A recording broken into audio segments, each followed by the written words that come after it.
আজকে একটা মজার তরকারি রান্না করতেছি। এই তরকারিটা শীতের দিনে খুবই ভালো লাগে। কি বলবো, এই তরকারিটা হলে মানে হাত ডুবে খুব অনেকগুলি ভাত খাওয়া যায় মজা মজা করে।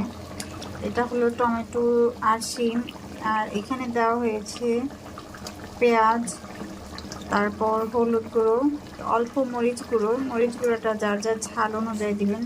তারপর অল্প একটু আদা রসুন বাটা আর জিরের গুঁড়ো।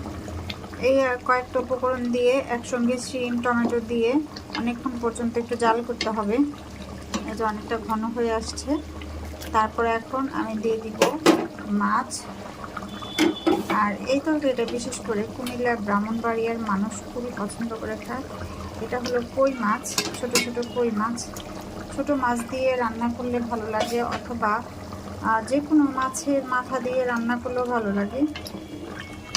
এটা কিছুক্ষণ আবার জাল মানে রান্না করব, যেটা আরও ঝোল দিব, পাতলা পাতলা একটু ঝোল হবে।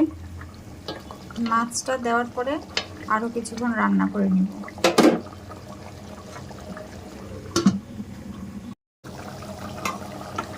দেখেন কি সুন্দর কালার এবং ফ্লেভার বের হচ্ছে। এই যে মাছটা দিয়ে আরও কিছুক্ষণ রান্না করলাম। এখন আমি দিয়ে দিব ঝোল। আর ঝোলটা বেশি দিলেই ভালো লাগে, পাতলা পাতলা হবে একদম, অনেক বেশি পাতলাও না আবার ঘনও না।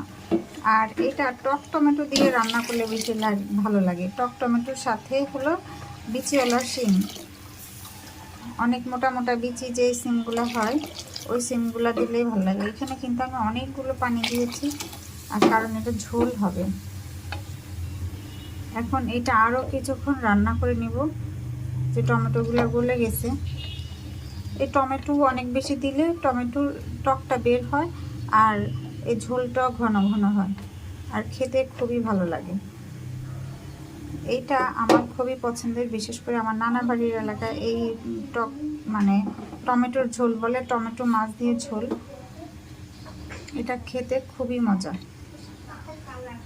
এটা আরও কিছুক্ষণ আবার রান্না করব। যে তরকারি হয়ে গেছে, এখন আসল মজা হলো ধনেপাতা কাঁচামরিচ।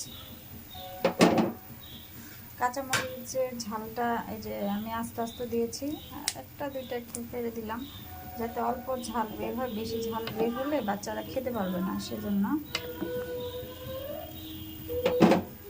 তারপর দিয়ে দিলাম ধনেপাতা। আহা, এই ধনেপাতা দিলে তো সাথে সাথে একটা সুন্দর ফ্লেভার তো আসবেই।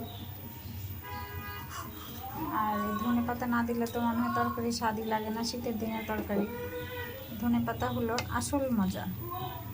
যারা ধনেপাতা পছন্দ করেন তারা তরকারি,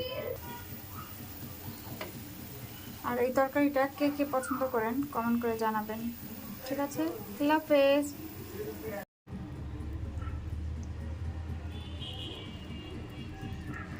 সেই মজার তরকারি।